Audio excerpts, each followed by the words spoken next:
fuel cleaning is a process that allows us to enter a tank, pull the fuel out of the tank, run it through a filtration sequence, and in that sequence we're actually trying to remove water, sediment, heavy particles that can often be entered into the tank. Prime Power Services offers in-house fuel cleaning with high-quality, skilled technicians.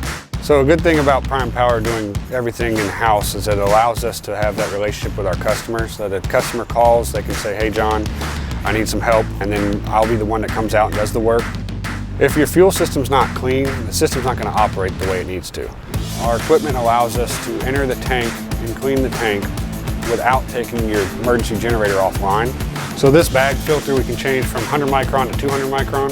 This is the Prime Mover pump, moves about 100 gallons a minute. Centrifuge removes water. Bag filter to 10 micron. 5 micron water absorption filter. Half micron water absorption filter.